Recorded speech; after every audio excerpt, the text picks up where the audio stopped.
Hello friends, mom miracles of meditation में आपका स्वागत है। ध्यान के चमत्कार सीरीज़ में आज हमारे साथ हैं जया मुदलियार जी अहमदाबाद से। आइए जानते हैं उनके ध्यान के अनुभव। Welcome Jaya ji. Thank you Aarti. Thank you so much.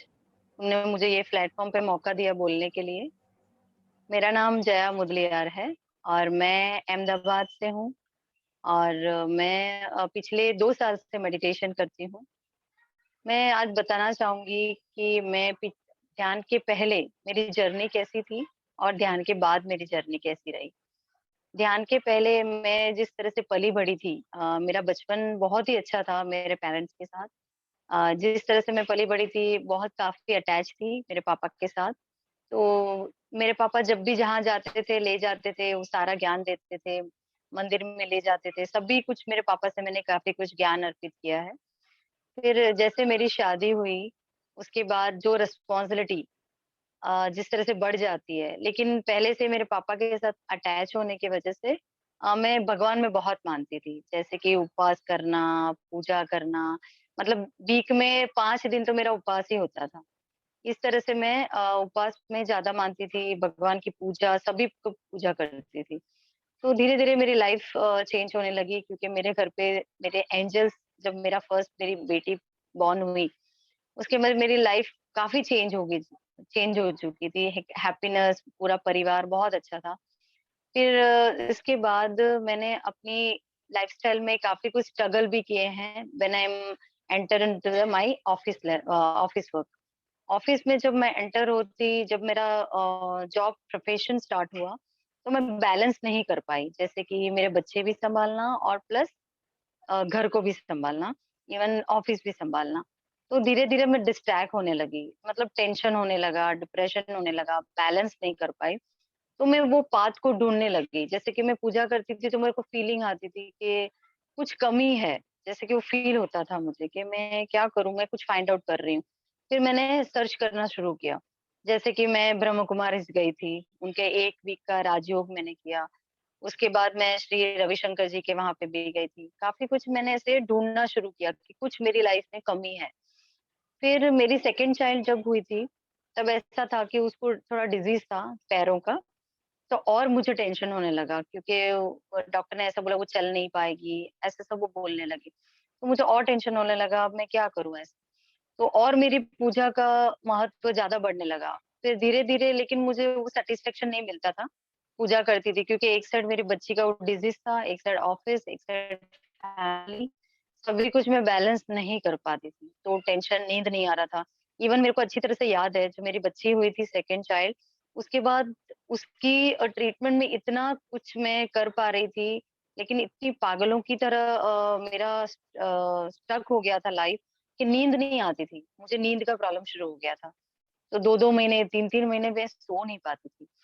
तो मुझे उसकी वज़ह से एक चिड़चिड़ापन होता था, तो जिससे ऑफ़िस में परफ़ॉर्म नहीं कर पाती थी। उसके बाद मैं धीरे-धीरे मैंने गूगल पे सर्च करना शुरू किया कि मैं क्या कर सकती हूँ, जो भी मुझे कोई गाइडलाइन वाला करने वाला नहीं था। फिर मैंने गूगल में सर्च किया तो काफ़ी मेरे को ये संस्थाएँ मिली, ऑर्गनाइज़ेशन हुआ, जो मेडिटेशन करवा रही थी इस तरह से। तो मैं वहाँ से मुझे एक जॉब ऑफर मिला था, स्नेह देसाई का एक मोटिवेशन स्पीच के वहाँ पे। तो मैंने वहाँ पे जॉइन किया। उसके बाद मेरी लाइफ में थोड़े चेंजेस शुरू हुए क्योंकि उन्होंने एक मोटिवेशनल स्पीच, लाइफ को कैसे बैलेंस करके जीना चाहिए, उन्होंने बताया। फिर मैंने वो सब अप्लाई करना शुरू किया। लेकिन फिर भी मेरी वो जो जर्नी थी, कहीं न कहीं मुझे अभी भी कमी महसूस हो रही थी कि कुछ कमी है। फिर मैंने वापस वही किया कि मैं मेडिटेशन करना चाहती थी रेगुलर। फिर मैंने सर्च किया, फिर मैंने जाना पीएसएसएम के बारे में, जो पिरामिड स्पिरिचुअल सोसाइटी मूवमेंट है। मैंने बोला वहाँ से मैंने बस वेबसाइट में सर्च किया, फिर नंबर लेकर मैंने गुजरात के जो मास्टर्स हैं डॉक्टर पूजा सरीन और धीरेन सरीन जी के कॉन्टैक्ट किया मैंने। फिर उनसे बात किया, उनसे मेरे कनेक्ट होके उनके साथ मैं बात करने लगी। फर्स्ट टाइम मुझे डॉक्टर पूजा सरीन ने रामाराजू सर का रिकॉर्डिंग भेजा था कर्म सिद्धांत पर। तो मैंने जब ऑफिस में बैठ के ऑफिस काम करते-करते मैंने वो कर्म सिद्धांत के बारे में सुना। मैं बहुत इंस्पायर हो गई थी वो कर्म सिद्धांत के ऑडियो पे। फिर मैं पूजा को बार-बार मैं पूछ रही थी, ये किस तरह से क्या होता है, मुझे अटेंड करना है ये सेशन। काफ़ी कुछ सेशन के बारे में पूजा सरीन जी ने बताया। मैं उनके साथ मिलकर मेडिटेशन सीख रही थी। काफ़ी गुरुजी के जो फाउंडर हैं, पीएस सिस्टम के जो फाउंडर हैं, उनके उनके बारे में जानने का मुझे और ज़्यादा इंटरेस्ट हुआ। तो फिर मैं उनके सारे वीडियोज़ मुझे पूजा सरीन ने भेजे थे, वो सब मैं देखने लगी। फिर धीरे-धीरे, धीरे-धीरे मेरी लाइफ में चेंजेस आना शुरू किया और सबसे पहले मुझे फ़ायदा हुआ जो लॉकडाउन था। लास्ट ईयर जो लॉकडाउन हुआ था फ़रवरी में, क्योंकि मैं कहीं न कहीं मुझे टाइम नहीं दे पा रही थी मैं। मैं चाहती थी वो सीखना बट मैं टाइम नहीं दे पा रही थी। फिर मैं लॉकडाउन मेरे लिए बहुत फ़ायदेमंद हुआ बिकॉज़ लॉकडाउन में वर्क फ्रॉम होम था, तो पूजा ने मुझे 3 बजे के सेशन ज़ूम में कनेक्ट करवाया था। तो सभी मास्टर्स बहुत अच्छे मास्टर्स हैं जो पीएस सिस्टम के साथ जुड़े हुए हैं। उनके साथ मैंने सारे नॉलेज मैंने जो विज़डम उन्होंने मेरे को बताया था, सभी कुछ मैं अपनी लाइफ में शेयर करने लगी, मतलब अपने आप को अप्लाई करने लगी। धीरे-धीरे मुझे सवाल जो मेरे मन में हज़ारों सवाल थे, वो धीरे-धीरे मेरे से छूटने लगे, उसके आंसर्स मिलने लगे। तो मैं बहुत खुश हुई थी और 14th मई को मुझे अभी भी याद है, 2020 14th मई को फर्स्ट टाइम मैं गुरुजी से बात किया मैंने, जो ब्रह्मऋषि पत्री जी हैं, ज़ूम में। मैं बात करने की हिम्मत नहीं जुटा पा रही थी। लेकिन पूजा ने बहुत फ़ोर्स किया मुझे कि एक बार तू ट्राई कर, तो मैंने बात करना शुरू किया। वो दिन मैं कभी नहीं भूल सकती बिकॉज़ मेरे लिए गुरुजी ने तमिल में जो मेरा मदर टंग है, तमिल में उन्होंने मेरे लिए गाना गाया था और बहुत ब्यूटीफुली वो तमिल में उन्होंने समझाया था कि क्या है, मतलब साँसों पे ध्यान रखने से क्या मिलता है लाइफ़ में, वो उन्होंने समझाया। तो मुझे बहुत मतलब इतनी खुशी हुई उस दिन, जैसे वो खुशी की मारा that was my first day मैं फुल नाइट सोई थी मैं। फुली 8 टू 9 अवर्स मैं पूरी नींद ले चुकी थी आफ्टर लाइक ऐसा बोल सकती हूँ मैं 1-2 साल जो मैं नहीं सोई हूँ ना, वो दिन मेरा मतलब मिरेकलस था कि मैं सोई थी पूरी नाइट। तो बहुत अच्छा लगा मुझे वो दिन। फिर मैंने डिसाइड कर लिया था कुछ भी हो जाए बस ये गुरुजी के हाथ छोड़ना नहीं है। फिर मैं उनके साथ जुड़ी हुई रोज़ मैं उनके सेशंस अटेंड करती थी, आए दिन और सरप्राइज़ मेरे लिए सबसे बड़ा था कि मैं ज़ूम में जैसे कि मैं वीडियोज़ ऑन नहीं करती थी, नाम ही था मेरा, लेकिन जब भी गुरुजी आते थे मुझे अभी सरप्राइज़ था कि मेरा नाम देख के तुरंत बुलाते थे, मुझे जया से बात करना है। तो ये कम से कम 8 से 10 बार हो चुका था, कि मतलब मेरा इंटरेस्ट लेवल और बढ़ गया था। जैसे मैं आसमान को छू रही थी, क्योंकि उनके साथ बात करके भी मुझे ऐसा हो रहा था कि जैसे मेरे लाइफ में मतलब सारे दुखे जा रहे हैं, ऐसा हो रहा था मेरे को फ़ील। तो वो धीरे-धीरे मेरे लाइफ में बढ़ने लगा और मुझे अच्छा लगा और मेरी फैमिली लाइफ में मैं बहुत कुछ पॉजिटिव रिस्पॉन्स देख रही थी। जैसे मेरे बच्चे भी मेरे साथ मेडिटेशन कर रहे थे, इस तरह से। सबसे मेरा माइनस पॉइंट ये था कि मैं मेरे फैमिली से अलग हो चुकी थी, सम पॉइंट ऑफ व्यू मेरे पर्सनल रीज़न की वजह से। लेकिन उस डिप्रेशन से भी मैं निकल चुकी थी। उस मेडिटेशन के जो आनापाना में मेडिटेशन आनापानासती मेडिटेशन मैंने सीखा गुरुजी के गाइडलाइन से, पूजा सरीन जी के गाइडलाइन से, उनसे मेरे सारे दुःख दूर होने लगे। फिर मैंने काफ़ी कुछ रामाराजू सर के ग्रैंड मास्टर्स हैं जो रागिनी सिल्वराज मैडम से और उसके बाद मैंने जेटीटीपी जो है, वो सेशन अटेंड किया, स्टेट विज़डम अटेंड किया। ऐसे स्टेप बाय स्टेप मुझे एक अपॉर्च्युनिटी मिली, जो मैं स्पिरिचुअल में आगे बढ़ने लगी। उसके बाद एक दिन मैं ऑफिस में बैठे-बैठे क्योंकि हमेशा गुरुजी बोलते हैं बुक पढ़ना चाहिए। मैं कभी बुक नहीं पढ़ती थी। मुझे पढ़ना मतलब 1 महीने लग जाते थे, 6-6 महीने भी एक बुक पढ़ती थी, बट कंप्लीट नहीं कर पाती थी। लेकिन गुरुजी से जो इंस्पायर हुई मैं, तो मैंने एक दिन ऑफिस में बैठी थी, तो हर दिन मेरे 1 वीक से मुझे पता नहीं एक बुक्स मेरे सामने आती थी फेसबुक। जैसे मैं मेरा फेसबुक ओपन करती थी, तो एक बुक मेरे सामने आता था। और उसमें एक लेडी, जेंट्स दोनों की फोटो ऐसे दिखती थी। मैं सोचती थी ये लेडी है या जेंट्स है? कन्फ्यूज़ होती थी। फिर ऑटोबायोग्राफी ऑफ योगी था वो बुक, बट वो बार-बार कुछ ना कुछ वो मैसेज मतलब जैसे बोल रहे हैं ना कुछ वो बोलना चाहता था, तो बार-बार आता था। मैं अवॉइड करती थी 1 वीक, 10 दिन, 15 दिन। फिर मुझे लगा नहीं ये बुक में क्या है? वो बार-बार क्यों मेरे सामने आ रहा है? तो मेरे अंदर से वो आवाज़ आने लगी। तो फिर मैंने सोचा कि नहीं मुझे वो पढ़ना है। बट मेरे लिए मैंने जब वो बुक को अमेज़न में देखा तो थोड़ा-सा कॉस्टली लग रहा था, तो मैंने सोचा नहीं। तो मैं इसका पीडीएफ डाउनलोड करती हूँ। तो फिर मैंने नेट पे डाउनलोड किया वो बुक को। फिर उसके बाद हिंदी में पहले मैंने डाउनलोड किया क्योंकि इंग्लिश में मिल नहीं रहा था। उसको डाउनलोड किया ऑफ़िस के डेस्क पे, इवन मेरे घर पे लैपटॉप पे भी, जिससे मैं दोनों मतलब घर पे हूँ तो भी मैं पढ़ सकती हूँ, ऑफ़िस में तो भी पढ़ सकती हूँ। तो मैं ऑफ़िस में स्टार्ट किया पढ़ना लंच टाइम में, हाफ एन आवर जो लंच टाइम होता है, तब मैंने पढ़ना शुरू किया। फिर मैंने जैसे 20 या 30 पेज मैंने जब पढ़ा, वो थोड़ा-सा टाइम लग गया मुझे 2-3 दिन, बट मैंने 30 पेज क्रॉस किया तो मुझे ऐसा लगा कुछ है वो बुक में। वो कुछ मुझे वो इंस्पायर क्यूरियोसिटी जो हो रहा था, मुझे इंस्पायर कर रहा था। तो मैंने वो बुक को जितनी स्पीड से, फिर जैसे मुझे 5 मिनट भी ऑफ़िस में मिल जाता था तो मैं बुक पढ़ लेती थी। जैसे हर एक काम में 5 मिनट में मिल जाता तो बुक शुरू कर देती। इस तरह से आई एम सो सरप्राइज़्ड कि मैंने वो 1 वीक में वो 700 पेज खत्म किया। मेरे लाइफ़ में मैंने कभी बुक्स इतनी जल्दी, वो भी इतनी पेज कंप्लीट नहीं किया होगा। और वो 700 पेज मैंने 1 वीक में कंप्लीट किया। और वो बुक मेरी लाइफ में मतलब लाइक मेरी लाइफ ट्रांसफॉर्मेशन जो बोल सकते हैं वो बुक मुझे प्रूफ किया। फिर उसके बाद मैंने धीरे-धीरे कंटिन्यू वो बुक के बाद मेरा कंटिन्यूएशन हुआ मेडिटेशन। मैं रेगुलर मेडिटेशन करने लगी। एक दिन भी मिस नहीं किया मैंने। फिर मुझे देख के मेरे बच्चे भी करने लगे। उसके बाद धीरे-धीरे मैंने मेरे लाइफ में चेंजेस लाए, जैसे मेरा बैकबोन की वज़ह से मुझे बहुत प्रॉब्लम होता था कि सोने के वक़्त क्या होता था कि मुझे उठने के टाइम पे स्पाइनल कॉर्ड पे end of the spinal cord मुझे पेन होता था। उससे भी मैं बहुत काफ़ी टाइम से जूझ रही थी, लेकिन रेगुलर मेडिटेशन करते मुझे वो भी क्योर होने लगा। फिर मेरी लाइफ में जिस तरह से मेरे बच्चों का टेंशन था कि जैसे सभी को रहता है, बच्चे लड़ते हैं, एक-दूसरे के साथ मतलब पढ़ते नहीं है, वो सारा कुछ मेरे को धीरे-धीरे सॉल्व होने लगा। और मुझे आए दिन क्या होता था कि माइंड में एक मेमोरी जो बोलते हैं ना माइंड टॉकिंग होता है।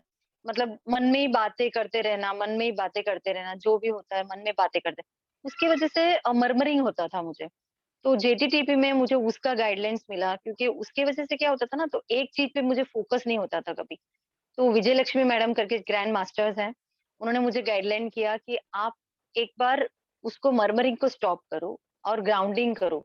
जितना ज़्यादा आप नेचर के साथ रहेंगे, तो उतना ज़्यादा आपको वो चीज़ को मतलब क्योर करने में ईज़ी रहेगा। फिर मैं नेचर के साथ बातें करने लगी, जैसे कि ये जैसे प्लांट्स हैं, फिर मैं ऑफिस निकलती थी तो क्लाउड्स के साथ बात करना, मतलब ऐसे सब धीरे-धीरे वो मैं अपने आप में अप्लाई करती थी। और मेरे लाइफ में ये चीज़ एक सबसे बड़ा प्लस पॉइंट है कि मैं कुछ भी सीखती हूँ ना, तो उसको पहले अप्लाई करती हूँ। एडवाइस नहीं देती बट अप्लाई करती हूँ, वो मेरा सबसे बड़ा प्लस पॉइंट था। तो वो अप्लाई करते-करते जैसे मैं दीप्ति मैम से कनेक्ट हुई, दीप्ति नादिल्ला मैम, उनके साथ कनेक्ट होने के बाद मुझे बहुत खुशी हुई बिकॉज़ उनकी एक-एक शब्द मेरे अंदर उतर रहे थे। उनके साथ कनेक्ट होने से मुझे महातार बाबा जी का जो भी कनेक्शन जो हो रहा था, वो फ़ील हो रहा था। और उसी के द्वारा मुझे उन्होंने मेरे को बताया किस तरह से हम हर एक चीज़ को बहुत ही संकल्प शक्ति से पा सकते हैं। फिर वो भी मैंने अपने लाइफ़ में अप्लाई किया। उसके बाद काफ़ी कुछ ऐसा था कि मैं शेयर करने में थोड़ा-सा किसके साथ शेयर करूँ ऐसा भी मेरे को होता था। गुरुजी ने जब मेरे को प्लेटफ़ॉर्म दिया संजय मुदलियार के साथ, उन्होंने बताया कि आप उनसे बात करो। मैं उनको जानती भी नहीं थी, मुझे अभी भी याद है वो दिन। मैं जानती भी नहीं थी। उन्होंने बोला कि आप इनसे बात करो अपनी लैंग्वेज में बिकॉज़ वो भी एक साउथ इंडियन है, मैं भी सेम कास्ट के थे।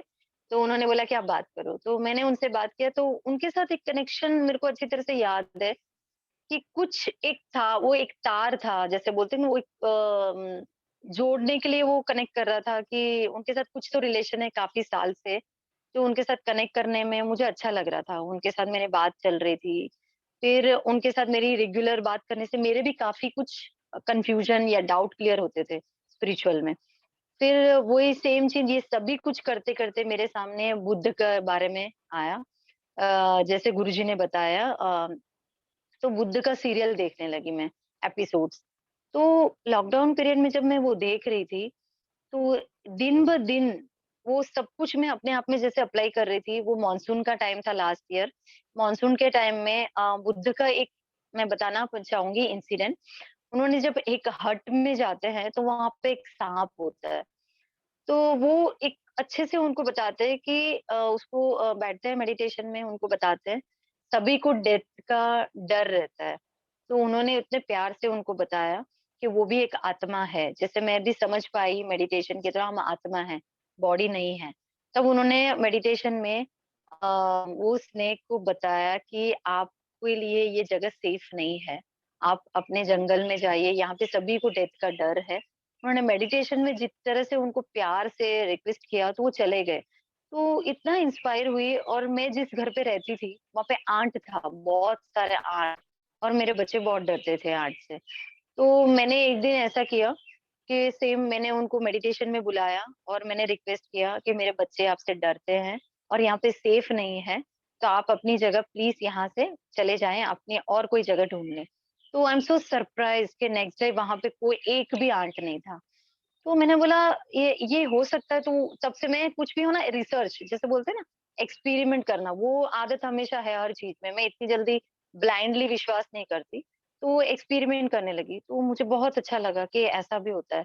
तो मैं दिन ब दिन फिर एक्सपेरिमेंट मेरे बढ़ते गए। फिर एक दिन ऐसा हुआ, मैं ऑफिस निकल रही थी, तो मेरा हमारे ऑफिस में रूल है 2 मिनट से ज्यादा हो जाता है तो हाफ डे हो जाता है, मतलब काट देते हैं हाफ डे। तो मैं निकल रही थी, जब बाबा जी के साथ मैं निकलती थी तो बाबा जी के साथ बातें करते-करते निकलती थी मैं। एक्टिवा चलाते-चलाते, जैसे बाबा जी मेरे एक्टिवा में बैठे हैं और मैं उनसे बातें कर रही हूँ। तो उनसे बातें करते-करते मैंने बोल दिया, आप कुछ भी करो आज, मेरा ऑलरेडी लेट हो चुका है, लेकिन अभी मुझे मालूम नहीं है हाफ डे कट जाएगा तो उसका हाफ डे का भी भरपाई आपको करना पड़ेगा। मैंने ऐसे ही बोल दिया उनसे बातें करते-करते। I am so surprised. उस दिन मैं गई, पंचिंग करने गई, पूरे ऑफिस का नेटवर्क पूरा ब्लॉक हो गया, पंचिंग मशीन काम नहीं कर रहा था। तो किसी को भी पंचिंग नहीं हुआ, सब बोल रहे थे मेरे को, "मैडम पंच नहीं हो रहा है, पंच नहीं हो रहा है।" मैंने बोला, "बाबा जी थैंक यू।" मैंने तुरंत ही उनको बोला, "थैंक यू आपने जो भी किया, मेरा हाफ डे बच गया।" ऐसे करके। उस दिन से और कनेक्शन होने लगा मुझे बाबा जी के प्रति, मतलब हर पल वो कनेक्शन पे, मतलब जो एक बिलीव, जो एक ब्लाइंडली जो विश्वास था, होने लगा। उसके बाद मैं इनर जर्नी में जॉइन हुई। रामा राजू सर ने मुझे इनवाइट किया था शंपा मैम के साथ। उनके साथ मैंने इनर जर्नी भी किया। ऐसे सेम उस दिन मुझे तिरुपति बालाजी के पूरे फेस मुझे दिखने लगे मेडिटेशन में। तो जैसे वो बता रहे हैं मुझे उठना है, मतलब धीरे-धीरे तुम्हारा स्टेप बाय स्टेप आगे बढ़ना है। इस तरह से मेरे को हर एक पल बाबा जी के, गुरु जी के, मतलब उनके एक इंट्यूशंस आने लगे कि मुझे ये करना है। फिर मैं रेगुलर बुक रीड करना सीखा, जो करती रही हूँ।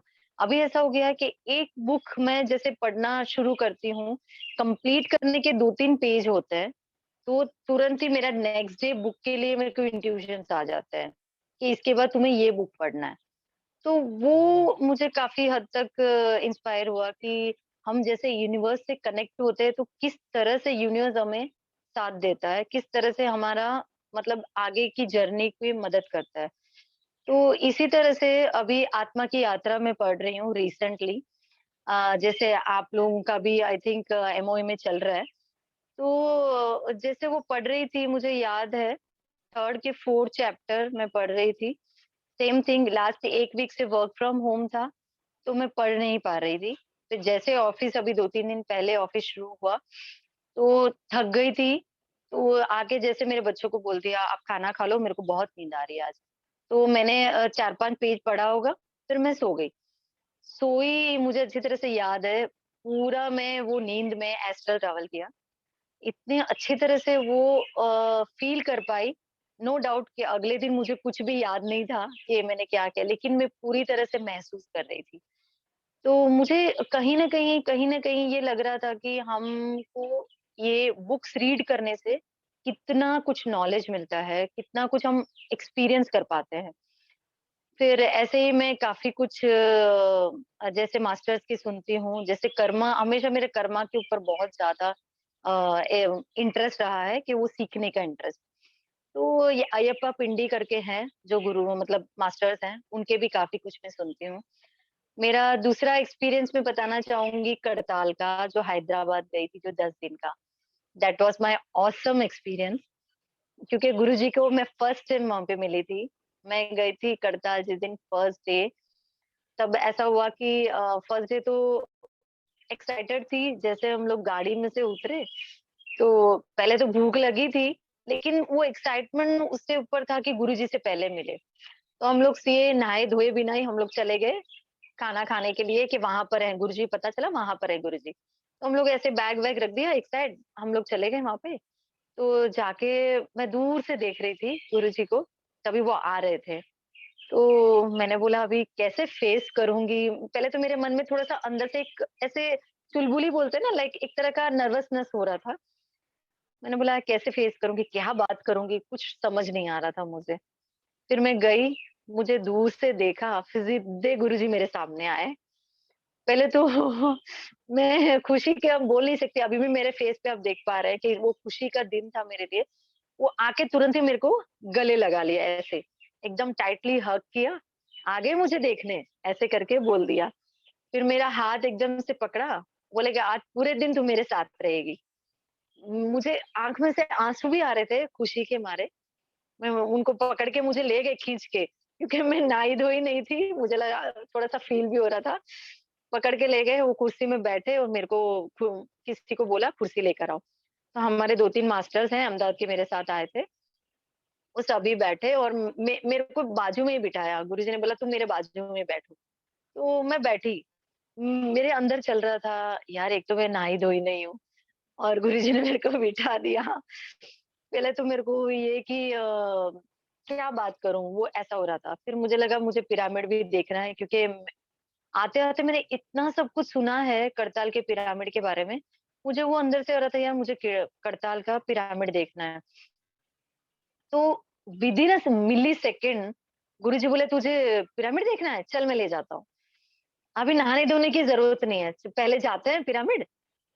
मैं अंदर ही अंदर बोल रही यार अभी मैं सोचूँ भी कि नहीं सोचूँ? ऐसा हो रहा था। तो मुझे पकड़ के ले गए, शोल्डर में एकदम से मेरे को ऐसे शोल्डर में हाथ डाला, मुझे खींच के ले गए कि चल मेरे को ले जाता हूँ। फिर वहाँ से मुझे ले गए पिरामिड में, बिठाया। पिरामिड में गुरुजी बैठ गए थे, मैं नीचे उनके पैर के पास ही बैठ गई थी। तो मैं चलो मेडिटेशन करते हैं। मैंने बोला चलो, फिर मेडिटेशन करवाया उन्होंने। फिर वो मेडिटेशन में मेरे को अच्छी तरह से याद है, मेडिटेशन में मुझे मिलारप्पा का आप लोगों ने शायद स्टोरी सुना होगा। मिलारप्पा का स्टोरी मैंने पढ़ा था उनका बुक, और स्टोरी भी मैंने रामाराजू सर का सुना हुआ है यूट्यूब पर। तो वो मेडिटेशन में मेरे को एक्चुअली मैंने जब क्रॉस करके बैठी थी, तो मेरे को पैर बहुत पेन हो रहा था एक्चुअली। इतना पेन हो रहा था, सहन नहीं कर पा रही थी। लेकिन वो दौरान 2 मिनट के लिए मुझे ऐसा लगा किसी ने आके मेरे पैर को काट दिया, और वो पेन जैसे काटते हैं तो कैसे पेन होता है, जैसे हम सहन नहीं कर पाएँगे, ऐसा पेन हो रहा था। तो वो जब पेन हो रहा था, तो मुझे मिलारप्पा का पूरा स्टोरी रिकॉल हो रहा था अंदर ही अंदर। क्योंकि उसमें ऐसा होता है कि गुरुजी उसको बोलते हैं, मैं उसका सिर्फ 2 सेकंड का स्टोरी बताऊँगी। उसमें ऐसा होता है, वो गुरुजी जो है मिलारप्पा को बोलते हैं घर बनाओ, एक घर बनाने के लिए, और घर बनाने के लिए बोलते हैं, फिर वो आते हैं बना के, फिर वो बोलते हैं जाके तोड़ दो। ऐसे कम से कम 10-12 बार वो बनाते हैं, तोड़ते हैं, बनाते हैं, तोड़ते हैं। तो वो उससे क्या होता है कि क्योंकि वो अकेले उसको करना होता है, उसको कोई हेल्प नहीं करता वो घर बनाने के लिए। उसकी वजह से उसकी पूरी बॉडी में ब्लड ब्लड हो जाता है, क्योंकि वो थक जाता है ये सब करते-करते पूरी तरह से। तो वो तब उसके बाद फिर गुरुजी लास्ट में उनको समझाते हैं कि तुम्हारे बहुत सारे कर्म हैं, तुमको अगर स्पिरिचुअल में आगे बढ़ना है, तो वो कर्म को पहले हमें डिसॉल्व करना पड़ेगा। इसकी वजह से उन्होंने वो पेन दिया। तब वो इंट्यूशन मुझे वो मेडिटेशन में आ रहा था कि जब जैसे गुरुजी मुझे बोल रहे हैं, तुम्हारे कर्म को डिसॉल्व करने के लिए तुम्हें मुझे वो पेन सहन करना है। तो वो पैर का जो मुझे कट गया, वो पेन जो वो कर रही थी मैं फ़ील, तो मुझे वो स्टोरी आके समझा रहा था मुझे सहन करना है। तो मुझे जैसे विदिन उसको मैंने एक्सेप्ट किया कि मुझे वो पेन को एक्सेप्ट है, मैं सहन कर विद ए मिली सेकंड वो पेन भी चला गया मुझे, तुरंत ही। फिर उसके बाद में धीरे-धीरे जब मेडिटेशन से बाहर आई, तो मुझे गुरुजी ने बोला तुम एक काम करो, जब जब मैंने आँखें खोली, जब हम लोग बैठे थे, कोई नहीं था हमारे साथ, 3-4 लोग ही थे। जब मैंने आँखें खोली तो पूरा रूम मतलब हॉल भर गया था। तो मुझे गुरुजी ने बोला तुम किंग चैम्बर्स में जाओ मेडिटेशन करके आओ। तो फिर मैं किंग चैम्बर्स में गई, जाके मेडिटेशन करके आई। वहाँ का भी मेरे लिए बहुत ही अद्भुत एक्सपीरियंस था। जिस तरह मैंने कॉस्मिक एनर्जी को फ़ील किया फुल्ली। फिर मेरा पूरा सर भारी हो गया था। उसके बाद मैं रिलैक्स होके जब नीचे आई, तो फिर आके मैं पीछे बैठ गई थी क्योंकि बहुत सारी भीड़ थी जो गुरुजी के पास बैठ गई थी, तो मैंने पीछे बैठ गई। तुम्हें पीछे नहीं बैठना है, आगे आओ मेरे पास। गुरुजी पर उनकी नज़र मेरे में थी, तो तुम आगे आओ, आज पूरे दिन तुमको मेरे साथ रहना है। तो उनके पास जाके मैं बैठी, फिर विदिन 5 मिनट तो क्लियर हो गया, तो वो बोले चलो अभी चलते हैं। फिर मुझे ले गए हाथ पकड़ के वापस बाहर। फिर मेरे मन में चल रहा था यार मेरे को एक फ़ोटो तो लेना है गुरुजी के साथ। तो पता नहीं क्या हुआ, वहाँ पे एक शिव जी का स्टैच्यू था, वहाँ तक आए तो गुरुजी ने पता नहीं किसी को बुलाया, "अरे एक फ़ोटो लेना है, फ़ोटोग्राफ़र को बुलाओ।" तो हम वहाँ से कोई आए फ़ोटोग्राफ्स लेने, फिर मेरे कलीग भी थे, उन्होंने भी मेरे फ़ोटो लिए। फिर गुरुजी को थोड़ा टाइम हो गया था, तो गुरुजी मेरे से परमिशन माँग रहे थे। मुझे जाना है, 5-10 मिनट में मैं आ जाऊँगा तुम्हारे पास वापस, मुझे मैं जाऊँ? ऐसे करके। मैंने बोला कोई इतने बड़े गुरुजी मेरे को क्यों पूछ रहे हैं? तो फिर गाड़ी आई, मैंने बोला गुरुजी आप जाइए, आराम से आराम करके आइए करके, फिर वो चले गए।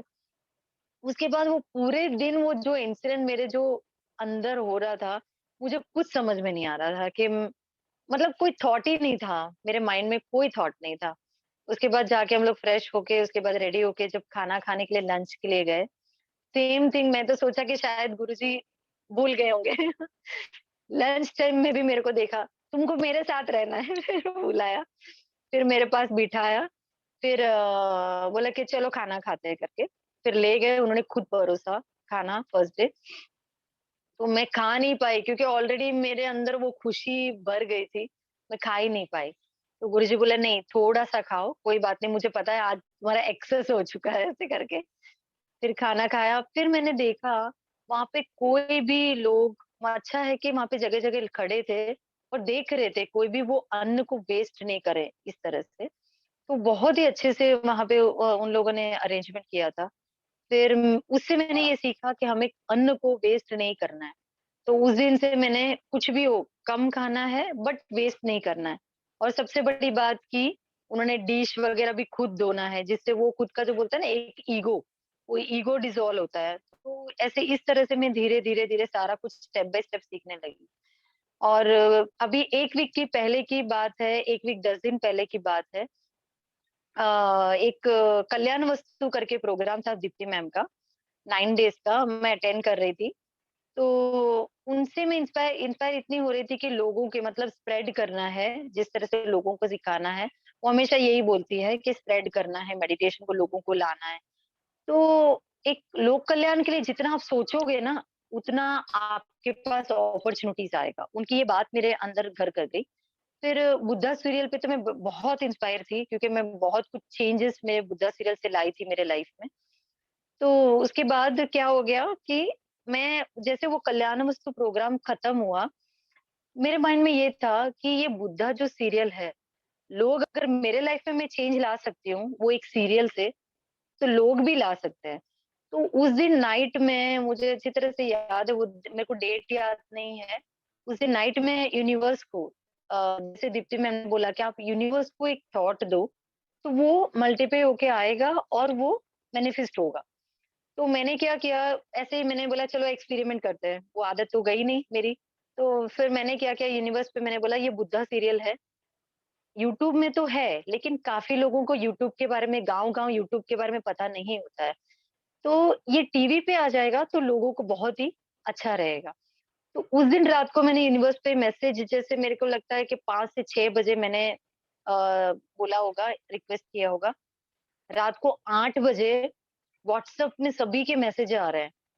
आज से 9 बजे Buddha serial star plus star Bharat पे आ रहा है। आई एम सो सरप्राइज्ड, मुझे कुछ समझ नहीं आ रहा था। मैं मेरी बच्ची को बोलने लगी।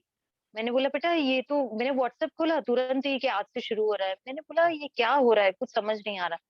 फिर मैंने दीप्ति मैम को रात को मैसेज किया इस तरह से, तो दीप्ति मैम ने बोला तुमने एक्सपेरिमेंट पक्का किया है ऐसे करके।